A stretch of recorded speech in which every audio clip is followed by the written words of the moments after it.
There are so many things that I think all in all, the whole process of and going through it and connecting with other people who have done it too really connect you in this bond that other people in the world who have not gone through this adoption journey can't ever understand.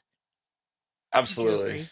Yes, 100%. And I think it's just like a family, you know. And I think when I meet other Yeah. adoptive families, when I meet people who are adoptees, I just feel so much like instant love for them. And I try to not be weird about Yes. it, but I'm just like, I have this I connection know. with you, you know. I love you, um, and it's beautiful. Welcome to the Adoption Roadmap Podcast, your go to guide through the beautiful, complex, and transformative journey of adoption. I'm Rebecca Gruenspan, a single mom through adoption consultant for over a decade, author of the Adoption Roadmap book, and your trusted guide.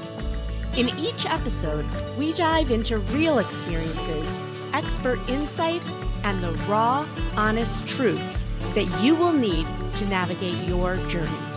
Whether you're just beginning, in the thick of it, or well past placement, you'll find support and community here to help you navigate this unique path with confidence and love. Adoption isn't all rainbows and butterflies. It is life-changing and worth every bit of effort. Let's learn, grow, and journey together on the Adoption Roadmap Podcast. Welcome to another episode of the Adoption Roadmap Podcast. I'm your host, Rebecca Gruenspan, and today we're joined by a dad of 4 whose family has been touched by adoption. Jeff Dunn's family building journey began in 2008, and together with his wife, Whitney, they've navigated the joys, the struggles, and the triumphs. Their path was forever changed when their son, Zach, was born with a rare genetic syndrome called Treacher Collins, which led them to make the courageous decision to expand their family through adoption. In 2019, they welcomed their son, William, and just 2 years later, welcomed their son, Quentin. Jeff is not only an adoptive father, but also the author of the children's book, A Buffalo Out of Water, a beautiful story about Wade, a water buffalo born in India and adopted by a family of American buffaloes. Through Wade's journey, Jeff hopes to provide a window into the adoption experience for both adoptees and children who are not adopted, fostering empathy and understanding.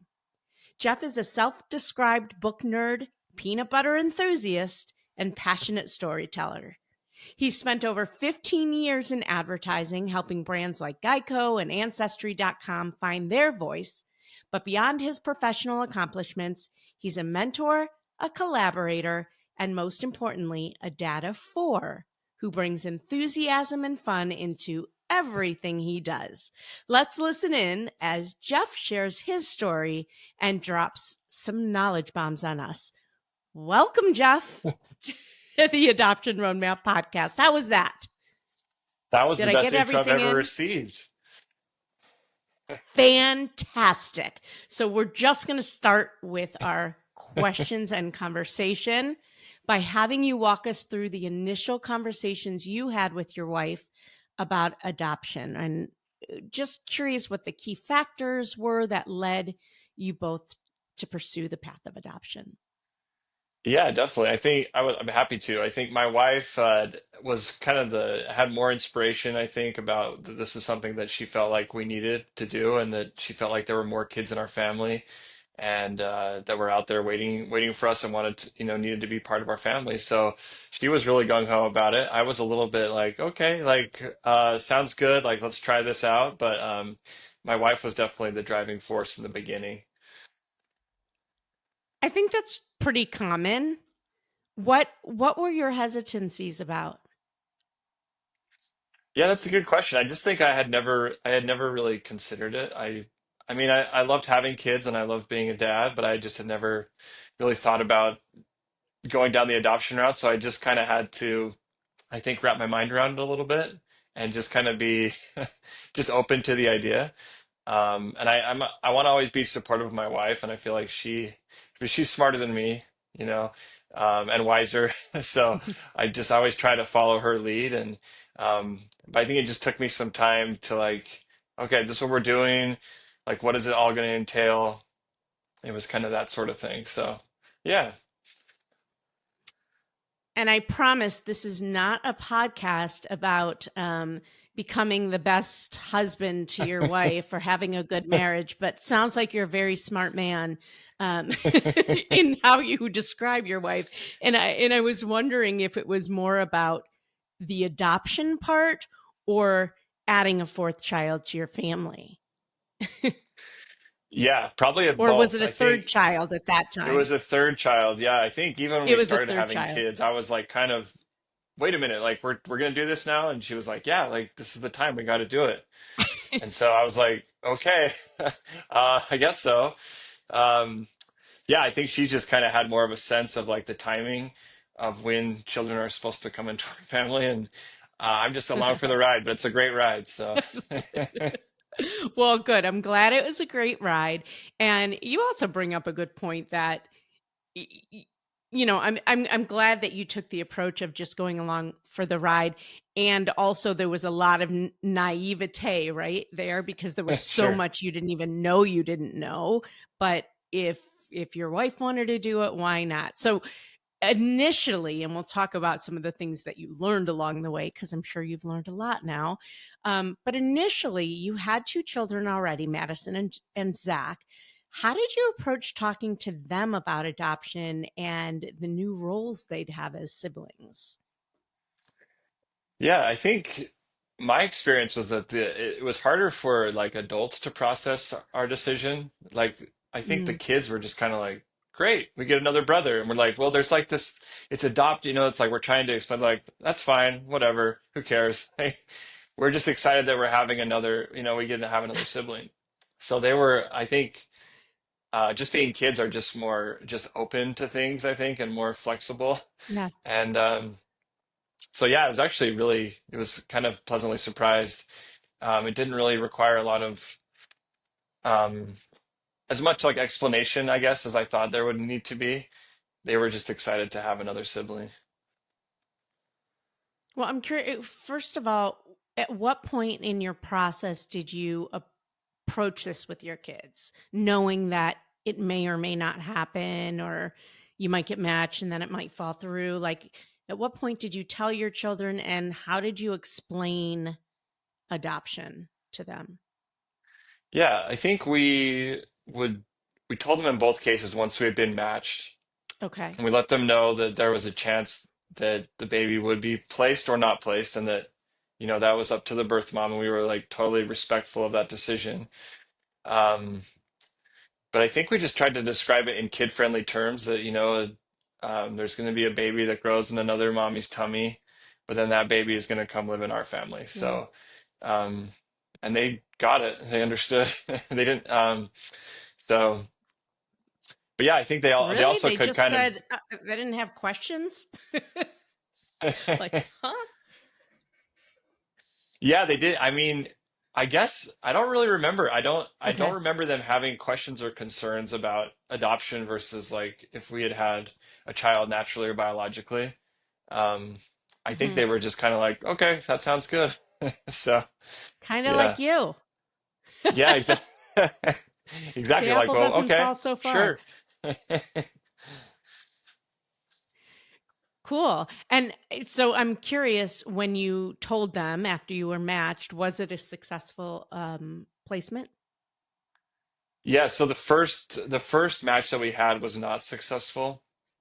So they did go Okay. through that, and they How'd you were explain they that one? Yeah. yeah, so we had I think they had just known through the whole process that there was a chance that the baby wouldn't be placed. The birth mom would decide to keep her baby.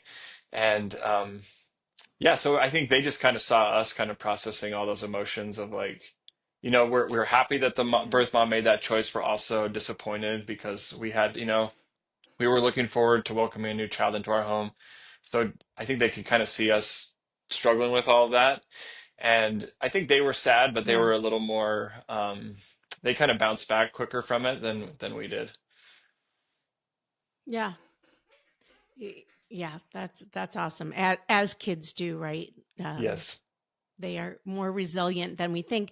And I'd be curious, and maybe I should be asking your wife this, like if you were nervous about telling your children because you wanted to protect them, because I know I see that a lot.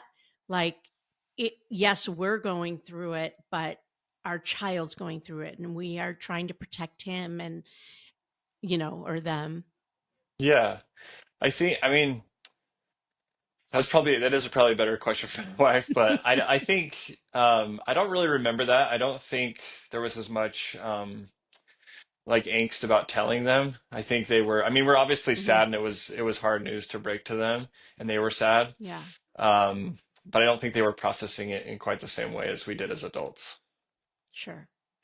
All right, so here you are going through this adoption process, going along for the ride with your wife because that's what she wanted to do. And hopefully she did a little research to know what she was Oh walking yeah. into. Big time. But Big time. okay, great. So I'm curious what some of your biggest hurdles were that you faced during the adoption process, or yours together, yours alone, and how did you like support each other throughout these hurdles? Yeah. That's a great question. I think the biggest thing for the adoptive parents is just the uncertainty. You know, you're investing a lot emotionally into something, and it's, you're wanting to do something for your family, and anytime you're like awaiting the arrival of a new child, there's like a lot of preparation that needs to take place. Hmm. You're getting the clothes, you're making the nursery, you're moving, like we had already had two children, so we were moving bedrooms around, and so there's a lot of preparation, but in the back of your mind, you have that uncertainty of like, well, this might not happen. And so that can be Yeah. hard. And I think sometimes, um, you just can kind of read into things a little bit too much sometimes, like in the communications with the birth mother. Um, Sometimes you're like, oh, maybe we said something wrong, or maybe she's not liking us anymore, or maybe she's not going to, it's just always kind of playing with your mind. Um, and I think that's just hard. I think you just have to acknowledge that it's hard. Uncertainty is hard, and um, Yeah. just remember why you're doing it, and you're doing it for a good reason, and you want the best for the child. And I think you also have to accept that if the birth mom decides to parent the child, that's a great outcome too. So yeah, I think just being open, talking about it, telling each other how you're feeling, not holding it inside, um, and just Yeah. like accepting how each other are feeling and not trying to be like, well, you shouldn't feel that way, or like tell them all the reasons why you shouldn't feel it. But it's like, yeah, you feel that way and that's okay to feel that way. So, yeah, those are just a few thoughts. Do you remember, and how old are all your kids now? Yeah. So 13, 11, 5, and 3. Okay, so they're still young. Yeah. Do you remember when you first started learning about adoption? And did you go the agency route? Did you work with a consultant? Did you work what was the route that you went? Yeah. We hired a consultant, and then this person kind of matched us with,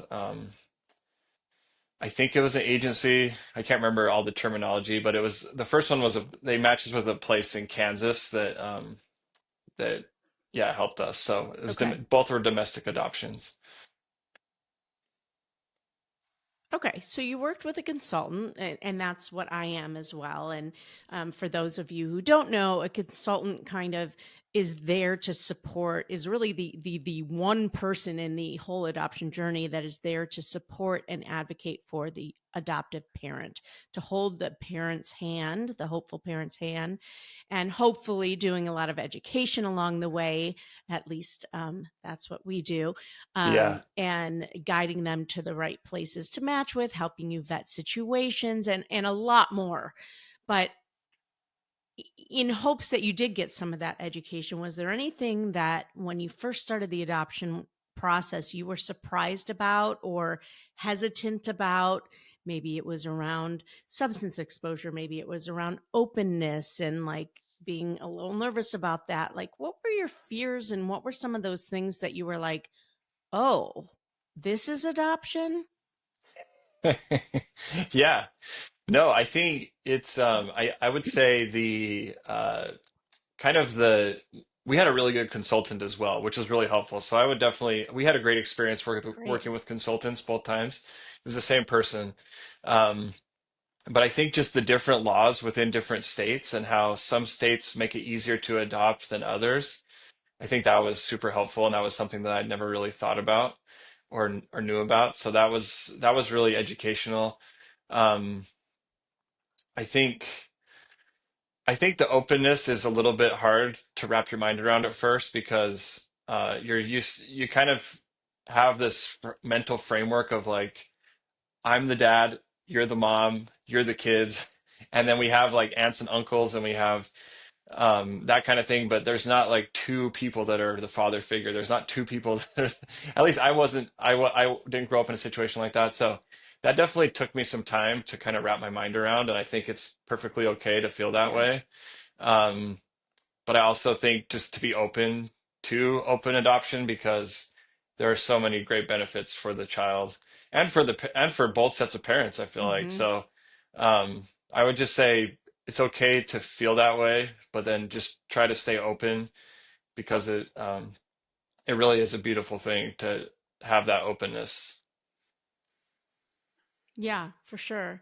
But and it is scary. I always tell people everybody starts the adoption process at a certain level, right? A certain level of comfort, a certain level of knowledge. And I think the best advice that I could give somebody is to just approach it with an open heart and an open mind, because whatever your thoughts are about adoption or what it is, or the stories that you're telling yourself, um, many of which may be myths, um, you're going to learn so much along the way. And if you can just dive into that, to learning what it really means and who these people are that you're dealing with in your life. You had mentioned earlier there's so many scenarios that you can kind of play out in your head. I all the what if scenarios, right? I once bought my child a book when he was young. It was called The What If Monster. It's a great book. But we are our own what if monster, right? Yeah. And if you can just continue to have an open heart and an open mind and consider things from a different angle and learn different, learn as much as you can, then you start to soften and your criteria starts to broaden and you're not as scared as you once were. There's so much about adoption that until you dive in, you're scared about. And Oh yeah. it's easy to be scared. There's a lot that you're dealing with, a lot of dynamics here.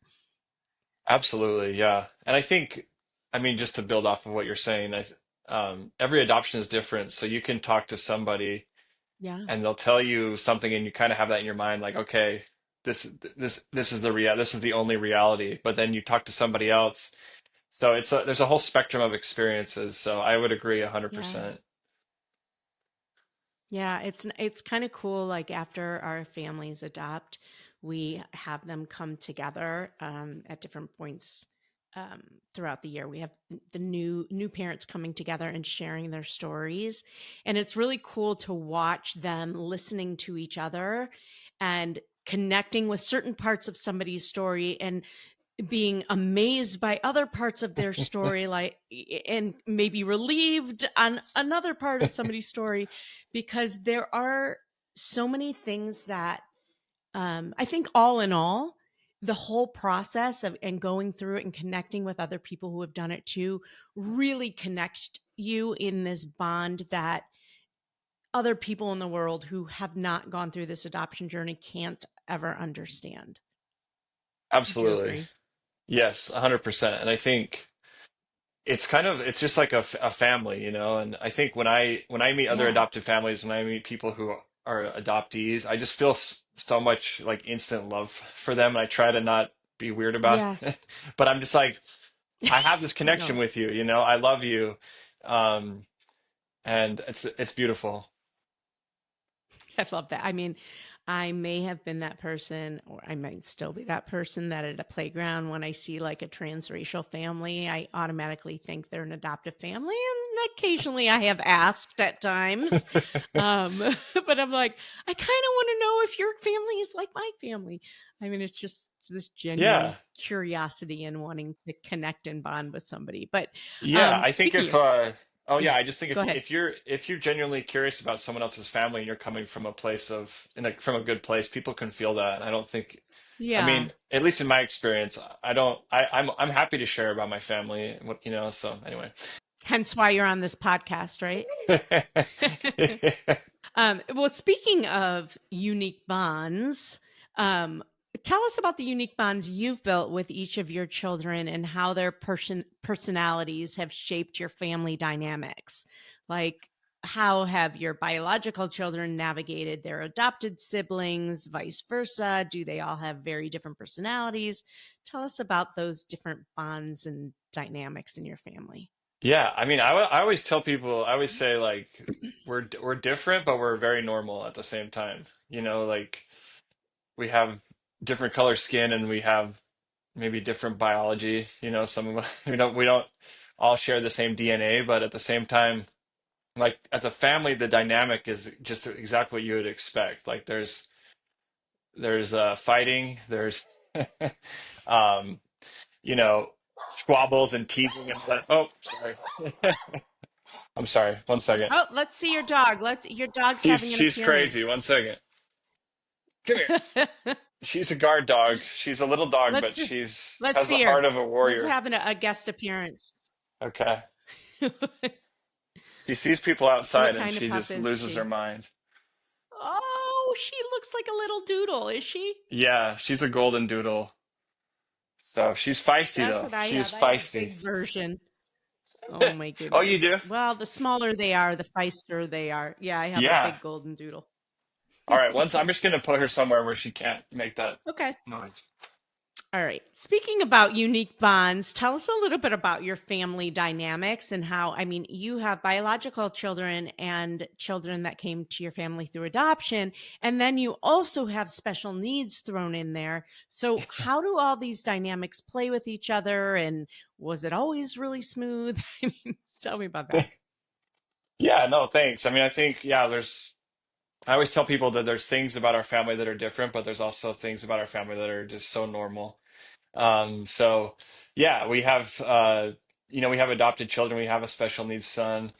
I think the biggest thing with the special needs son is he has some hearing aids that are very expensive, and a lot of times, when his little brothers are wrestling with him, they'll take his hearing aids off, and we've had them thrown across the room and all kinds of stuff like Oh, that. So I've had some stern talking tos about that, but yeah, I think we just try to navigate like celebrating the uniqueness that everybody has, but then also giving love and stability to each child as well. So not that we're doing it perfectly, but I think that's what we're striving for. And um, yeah, I sure. think it's a very normal family dynamic in the sense that there's disagreements, there's fights, there's teasing, like jealousy, just like you have in any family. Um, so that was something that I didn't totally realize before adopting. And I'd seen that in a few other adoptive families, and I was like pleasantly surprised. But it's just, they're at the end of the day, they're your Mm. family, they're your kids, and you're raising them the best you can, and you're loving them as much as you can. And um, so yeah, it's great. It's messy What and did you it's not perfect, but expect it's the great. dynamic to be? Yeah, exactly. I don't know. I think sometimes yeah, I don't know. I think maybe it was like sometimes from the outside looking in, because there's an adoptive family, it's like, well, that family must be different, or they must do things differently, or they must be like, um, I don't know, like kumbaya all the time, or they're like this holy, like angelic family. But yeah, it's just family life. It's awesome. It's messy. It's hard, but it's the best. All right, so I want to dig into it a little bit more. I want to get Yeah, a little deeper than just a normal family. So yeah. tell me about each of your kids. Like you guys are your kids the same race as you, first of all of them the same race? Um, my biological children are the same race as me and my wife. Yeah. Clearly. What about your children through adoption? And our children through adoption are both black. Okay. So you might be a normal family, but there are dynamics there that play out, I'm Sure. sure. I'm sure your black children uh, understand that they look different from their biological siblings and parents. How has that played out, or what conversations have been had? Is it ever thrown out in fights? Is it ever like how does that come out? Either the adoption piece or the race piece within your family dynamics, and how has that changed your dynamics? Other than the fact that now you're a black family, other than other than that, how has it Yeah, changed? no, I think so. Our oldest son, William, he's 5, our oldest adopted son. And then our younger son is 3, Quentin. So Quentin hasn't said anything about it yet, but William has started mentioning like how he has dark skin. He will when we watch movies or stuff, or when we tell him about somebody new that we met, he will start asking us what color is their skin? Are they brown or are they white? Okay. And he has said a few things which are hard to hear, but he'll say stuff like, he said a couple times that he wished he had white skin. Um, which is yeah, it's you don't never want to hear that.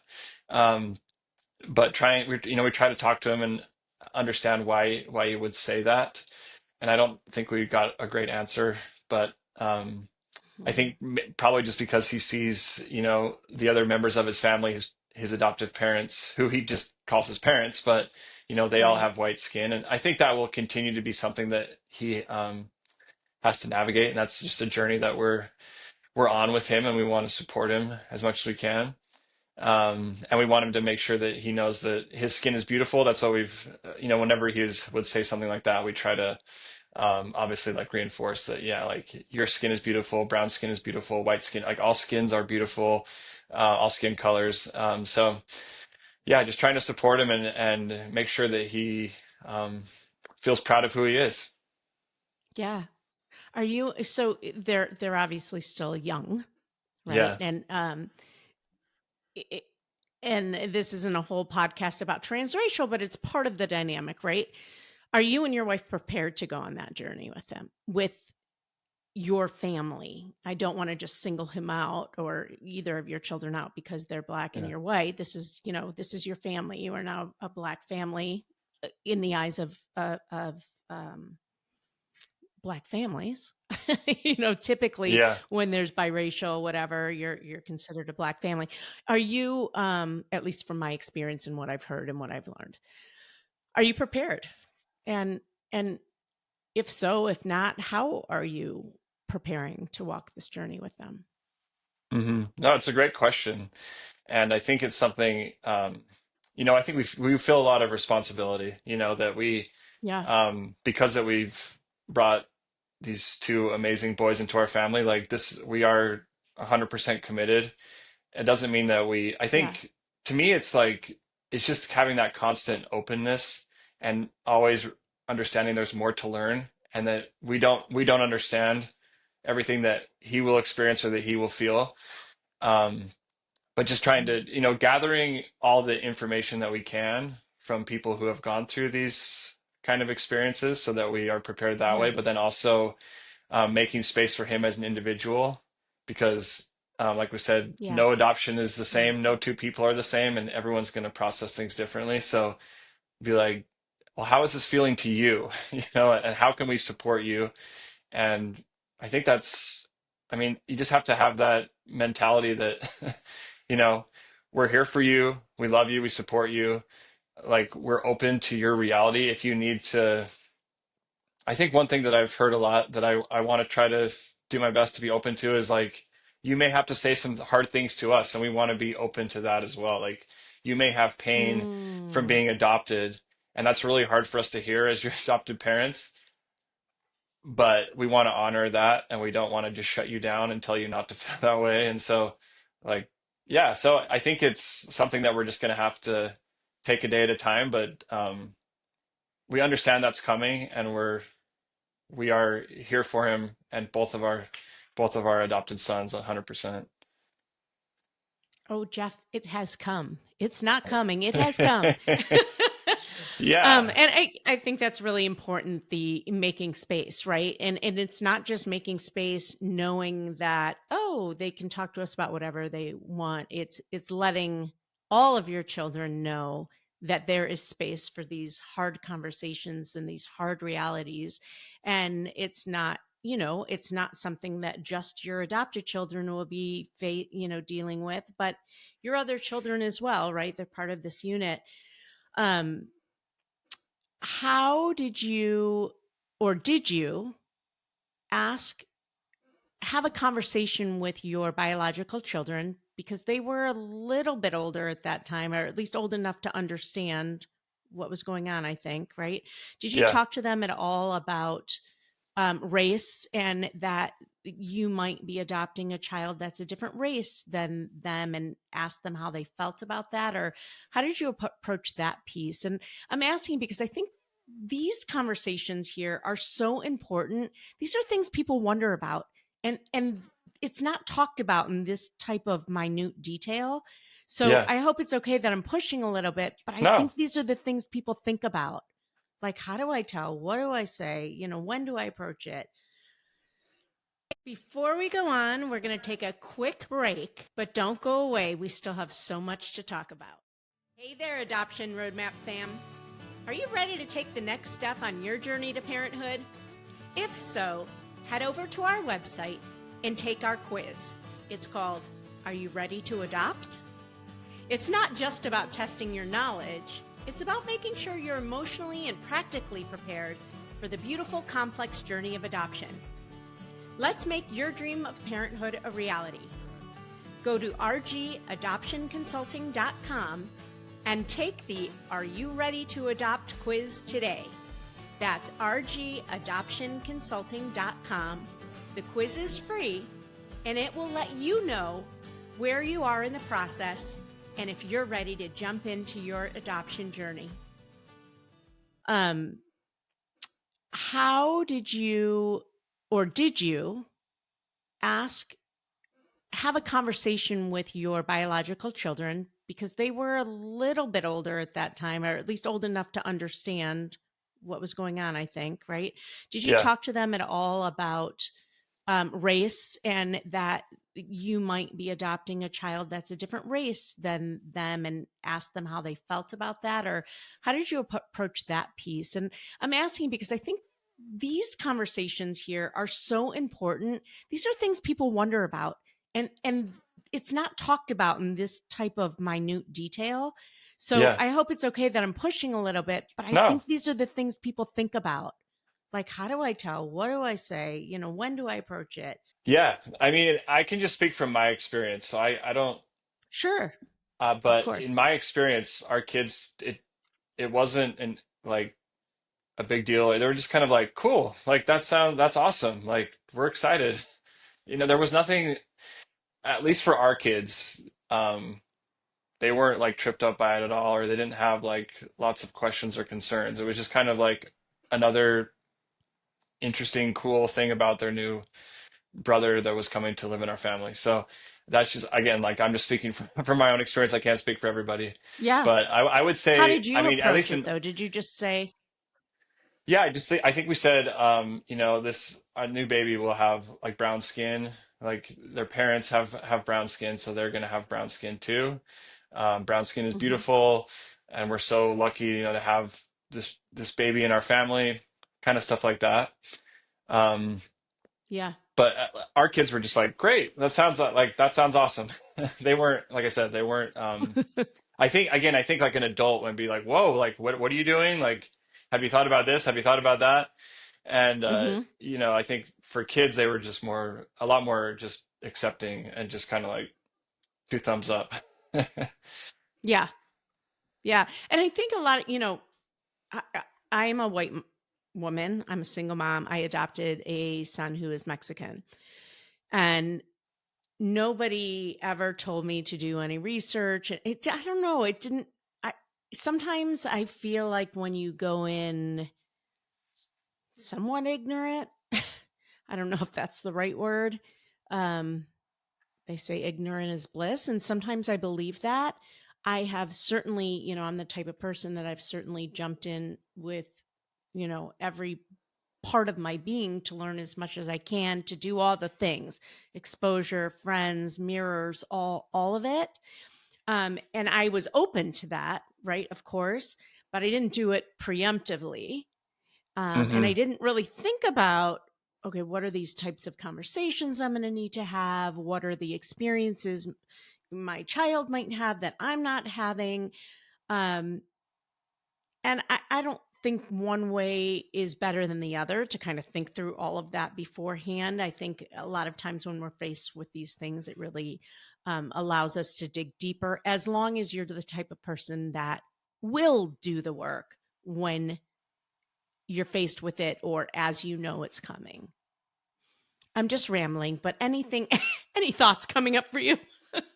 Yeah, no, I think, well, I'm not trying to, I think my wife and I are people who have always, um, we just have always loved diversity and like learning about other cultures, other people. Yeah. Um, I think I think especially if you're adopting transracially, I think it's just really important to make sure that you are open to that and that you celebrate that and you're not trying to, I'm not like assimilate, a child into a different culture. Like, um, so that's something that my wife and I really try to do is, um, yeah, just not just it's understanding like this is the culture that you've been adopted into, but we also celebrate your birth culture as well. Like there's room for both, and Right. so however you want it, like to our sons, like however you guys want to do that, we support you and we celebrate like every part of you, and we're not trying to like close off one part. So Yeah. yeah. One thing I learned, that stuck with me, right, as I go through this adoption journey, which I'm still on, right? We all are. I I take out little nuggets, golden nuggets, I call them, from all the things that I learned, the conferences that I attend, the conversations I've had. And one thing I remember learning early on is not to single out my son, talking to him like, oh, because you are Mexican, we're going to do this for you. And what do you Mm, want to do? It's our family, right? This yeah, is our family. We're doing this because this is our family, not because of you, because this is our family unit. yeah. And I want to bring that up because I thought it really resonated with me. Like, if you are in a transracial family, um, saying, oh, today we're going to celebrate this because this is who our family is, Right. instead of singling out that single person. So I'm curious, what are some of the things that you have done to honor your son's birth histories and cultural backgrounds while, fostering a sense of belonging in your family? That's a great question. Well, I can think of one example was there's a where we live in Richmond, Virginia. There's I think it's like an African American festival every year that we'll go down to and and take part in. My wife has been lucky enough to travel to Africa um, Mm, a few times, and actually, William, both of his parents are native Africans that came to the U.S. So, just oh, cool. having pictures from Africa, reading books from Africa written by African authors. Um, they're still young and they're still kind of, um, dipping their toes into into culture. But I think as they grow up, like giving them other opportunities, like mirrors, like you say, Hmm. helping them. We live by DC, close to Washington DC. We've gone up to the African American History Museum multiple times. But yeah, I think it's like you said, it's kind of finding that balance between like uh, celebrating their culture without feeling like you're singling them out and Yeah. like that this is like our family. This is what we do. Um, so I think that's a great point that you bring up, and definitely a great thing for all transracial adoptive families to keep in mind. Yeah. So Just one of those lessons that I continue to learn. Have you Yeah. had any surprising lessons that you've learned about yourself as a parent? Um, I guess this is going to kind of sound like cheesy, I guess, but like just being like with an adoptive, when you're in an adoptive situation, just like the love that you feel, like I feel the same love for all of my children. Like I don't, it's not like I have to flip a switch when I'm parenting or loving Hmm. my adoptive child versus like a biological child. So I think that's something that, for, I think for men, maybe for women too, but just as you're going Yeah. into like an adoption possibility, a situation, is just that you will feel so much love for your child, whether they're adopted or Yeah, whether they're biological.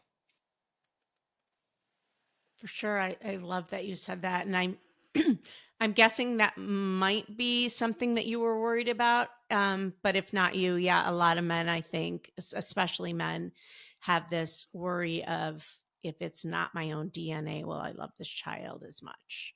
Or have Yeah, a exactly. need for their child to have their DNA. Yeah, I I exactly. And so I think it's one of those things where it's interesting because our son that has special needs, it's kind of that same thing where it's like when he's in our house, he's Zach, and like we don't think about his syndrome or anything like that. In the same way that when our family's together in our home, we don't think about these are the natural, biological kids, these are the adopted kids. But then it's like when you go out in public Mhm. and people encounter you for the first time, Right. you're like, oh, that's right. Okay, there is something, different. Um, but yeah, I think that was something that, going into the adoption process, I would think a lot of adoptive parents crosses their mind is like, will I feel a connection with this child? Will I love this Mhm. child? And in my experience, the answer is like 1,000% yes, you will. So Resounding yes, you will. I remember when I was going through the process, somebody asked me, and I had gone through a fertility journey first, and somebody said to me, "Are you more interested in becoming a parent, being a mom, or being pregnant?" And I was like, "Well, I want to be a mom." And they said, "So it doesn't matter how you get there. hmm, You'll love your child just the same." And yeah, it's true. yeah, It's it's true. beautiful. It's beautiful. It's awesome. Can you tell us a little bit about Zach's syndrome? And yeah, let's just talk. What's it called again? And how does it? What is it? Yeah, it's called Treacher Collins syndrome. It's the Treacher syndrome. Collins. If Very you've cool. if you know the book Wonder, or if you've seen that movie before, the author of that book had met a little boy in New York that had this syndrome, and that was the inspiration for the character Augie in that book. But it's a craniofacial syndrome. So essentially, when the baby's in the womb, the bones in their face don't form all the way, and Mm, so it affects appearance, vision, speech, um, eating, drinking, sleeping. It's not a intellectual. There's no intellectual mm, disability, um, but there are a lot of hard physical challenges that come with it. And so just mm-hmm. yeah, so that's been a journey in and of itself, and that's what I think you said in the intro. That's what kind of led us to pursue the adoption route. But yeah, that's a whole nother podcast. But that's been an amazing experience for our family as well to have Zach in our family. So yeah, it's Is that awesome. genetic? It is genetic in our case. Sometimes it's Okay. not, but in our Hmm. case, we found out that we are carriers for it. Well, I want to give a shout out to my friend and movie producer Todd Lieberman, who produced that movie. So it was it's just kind of a little fun fact. Um, Yeah, it- but I'm that's a sure big fun fact. also, it is a big fun fact. I'm also thinking that, having Zach in your life with something that he has that's different from the rest of your family, right? Also plays into your family dynamic story, right? So you have a biological child who is typical, right? Quote unquote, typical Sure. biological white child that looks like the rest of your family. You have a child with special needs who might feel different in that way. And then you have these children who were adopted and transracially, and they might feel a certain way about that. And yet that makes your whole family dynamic, which is beautiful. Yeah, and it's interesting too because our daughter, who is the quote unquote typical one, sometimes she has feelings of like, well, I'm not special. Like, there's nothing Right. special about me. And so we're like, oh, yeah, that's Right. true. Okay. Yeah. So, yeah, I think I mean, parenting is tough for it's just, it's hard. It's amazing. I love it. Right. It's super hard, I think, for just in general. So I think you just have to, um, it's a process. It's an ongoing, ongoing adventure. But it's amazing. 100%. It's the hardest thing in the world, but it's also the best thing in the world. And I just want to back up for a second and call out the fact that I'm not always so eloquent in my words, and typical probably isn't the best choice of words that I could have used there. I just couldn't think of what I was trying to say Yeah. to prove a point. And I'm not trying to say that any of your other children are not typical. But for purposes of that conversation, that's just what popped into my mind. So Yeah. I apologize Okay. if that was not a good choice of words. um, No, I know what you um, meant. Thank you. So let's Thank talk you. about a buffalo out of water. Speaking of typical, not typical, having differences, you wrote this amazing book with this amazing illustrations that I have marked right now because I want to read a part of it. But it's called A Buffalo Out of Water, um, which dives into themes of belonging and identity. So, what inspired, as if I don't know the answer, what inspired the character of Wade, who is the main character in A Buffalo Out of Water, and how did your family's experiences inform his journey in the story? Yeah, no, that's a great question. I wish I had like a very tidy, linear way to say this, but I actually just always wanted to write a children's book. I'm a creative person. I love writing, and one day I just had an idea about a water buffalo who went to live with a family of American buffaloes. I wasn't even thinking in terms of adoption at that point. I just was like, that could be just kind of a cool story for Oh, kids. But then as I was thinking about it more, mm-hmm. I was like, the kind of the light bulb. I mean, like in retrospect, it's like, oh yeah, of course. um, but yeah, I just was like, well, this could actually be a cool, way to kind of introduce kids to what adoption is. Um, and so I was like, well, yeah, that would be awesome because it would be really a fun, like creative project, but then also have like a lot of personal meaning. So I was like, this is going to be amazing. Um, so I was excited. I launched into it, and I think as I got into it, I was like, well, um, this can't just be like a typical kids book, like a fun, I was like, this actually needs to be a little bit more like serious in tone. Like it can still have some fun elements and fun illustrations and fun characters, but I didn't want to, make light of what adoption is because it's, as we know, it's like Mm-hmm. a complex thing. And I wanted to do my best to honor that, like make it in a way that's accessible for kids to understand a little bit of like what it feels like to be adopted, not like in any Yeah. great depth, but like, oh yeah, like this is what adoption is. I mean, I kind of wanted kids to just take away like this is a fun story, but it's also I understand now a little bit of like what adoption is and maybe a little bit of like what it could feel like to be adopted, so that if I meet someone who's adopted, I at least have a little bit more perspective.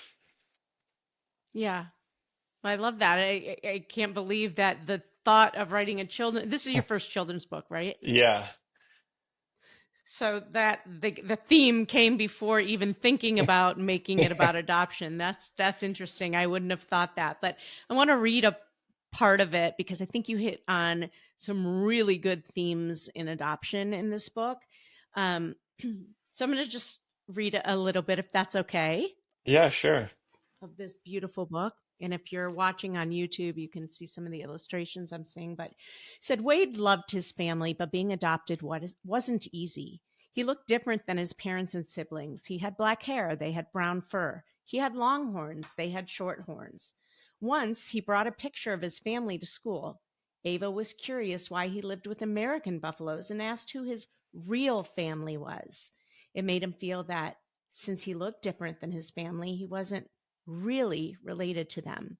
When grown-ups found out he was adopted, they would tell him he was lucky. It made him feel like his parents had done him a favor by letting him be a part of their family. It made him feel that he always had to be extra good to pay them back. I mean, lucky, real, different. I mean, I have chills because there's such important themes in the adoption world. I don't know if people can see that, but it's a beautiful book. You Thank hit on you. some really important themes. And yeah, what were your, how did you figure out what you wanted to talk about in throughout the book? Or did Yeah, it no, just I kind of think come to you as you were writing? no, it didn't come to me. It was I wish it would have.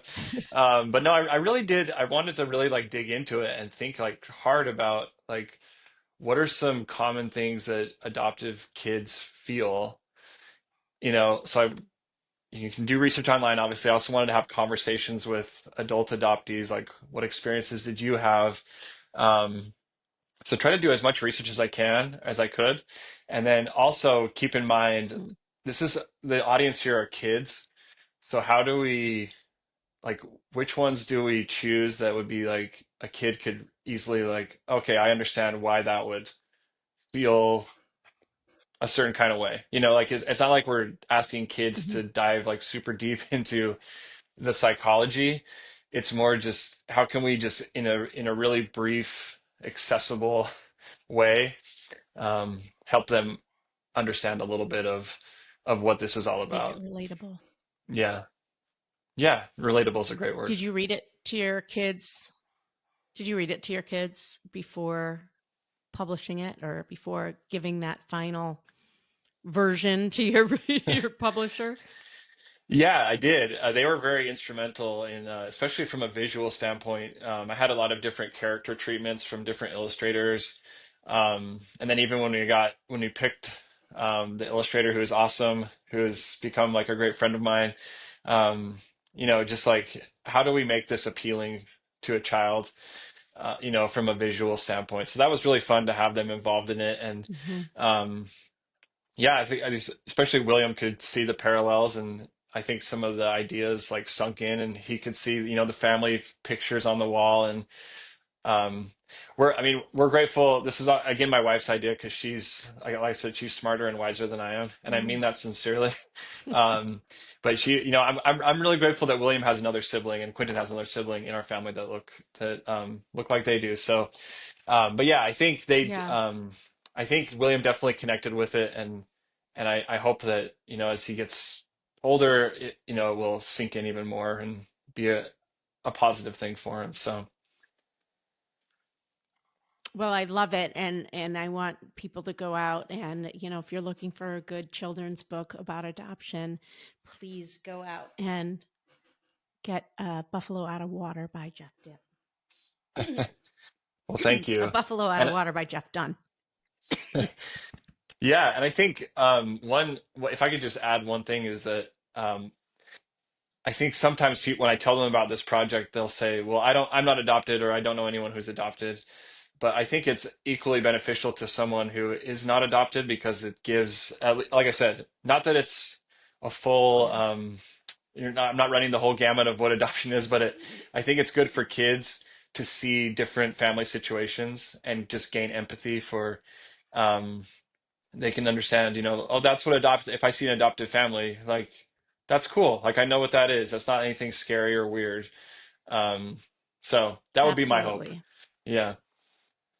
I I agree wholeheartedly, and I just want to mention, and I'll put in the show notes as well, that we previously had another adoption children's book author who's an adoptee, Allison Olson, on the podcast, who also has a couple books that are great for Oh, children cool. and also who were adopted and also other families. So you'll have to Yeah, check her out too, and we'll link both of you absolutely. guys Yeah.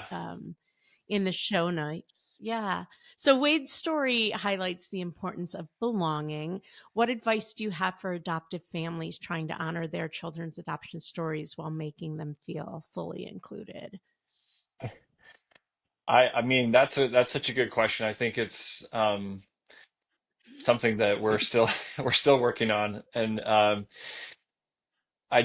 I mean, I think it's like I said, I think we kind of talked about this earlier, but I think just being open as an adoptive parent is so important. Um, Open to whatever, Mm. however your child processes their adoption, um, and supporting them in the way that they feel about it and what they need from you. Um, Yeah. and just having an open mindset also about there's always more to learn. Like, I think there was a quote that I really liked that says, it's what you learn after you know it all that really matters. So, which I think is just trying to say, like, Oh, you you can't ever have this mentality like I've got it all figured out. And so just feeling like I want to be open. jeez. There's always Can we more to say learn. that again for the people in the back of the room? You never have it always figured out. Yeah, so just being humble and it's not about you as the parent. It's about supporting your child. That's what I think, and that's what I always try to kind of reset back to. Is this is not about me. This is about how can I support my child. This is not about me. It's about how I can support my child. Thank you for saying that.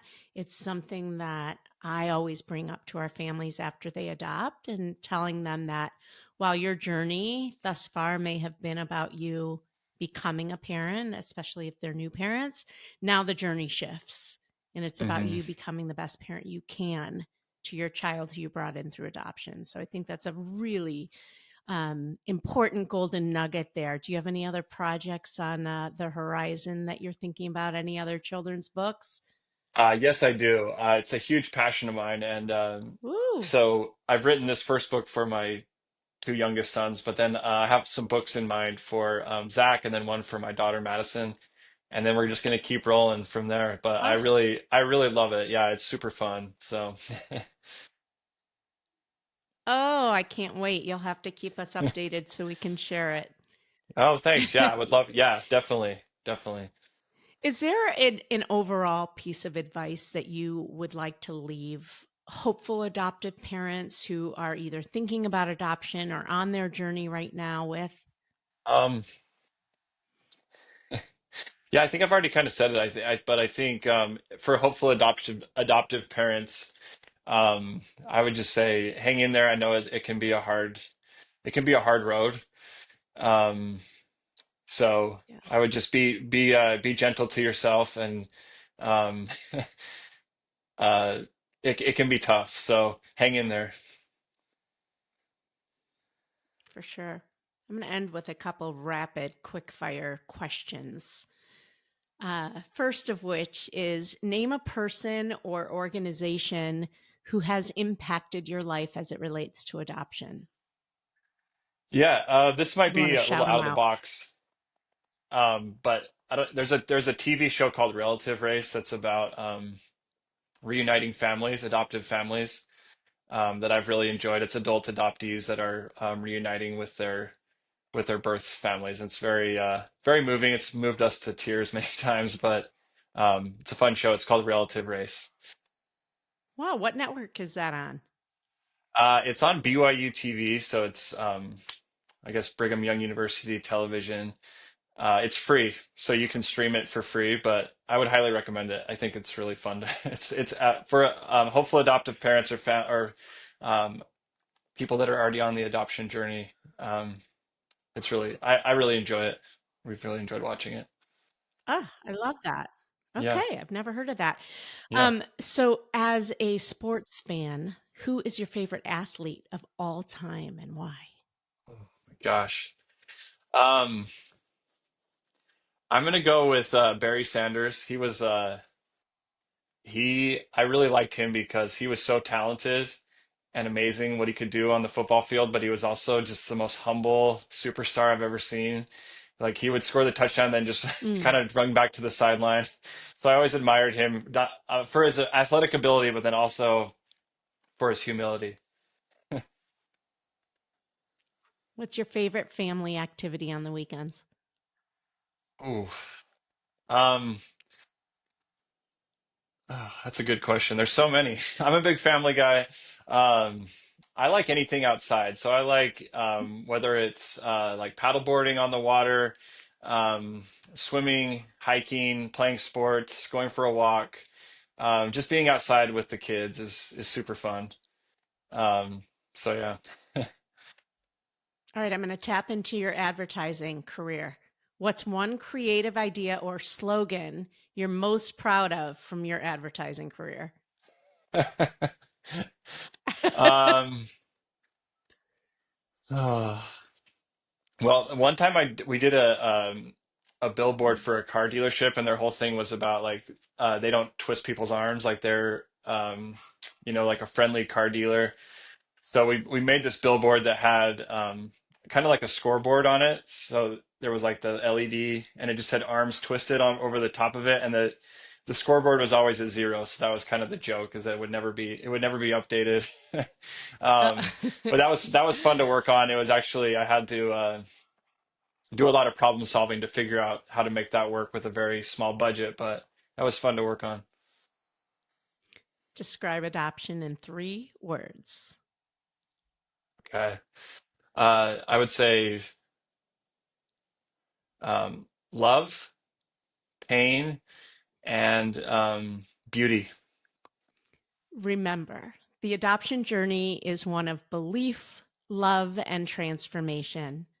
Whether you're just beginning or well along the adoption roadmap, each step you take weaves a narrative of connection and hope. Continue moving forward, stay curious, nurture the love in your heart, and know you're never alone in this lifelong adoption journey. Jeff, thank you so much. And if you enjoyed today's episode, please take a moment to rate and review this podcast. Your feedback helps us grow and also helps others discover the valuable insights and all these golden nuggets shared here. Thank you so much, Jeff, and thank you, listeners, for being part of this amazing community. Bye. Well, I hope you enjoyed that episode of the Adoption Roadmap podcast. If you did, I have a few favors to ask of you. First, please hit subscribe so you never miss an episode. And while you're at it, I'd love to hear your takeaways. Please write a review and let me know what you liked.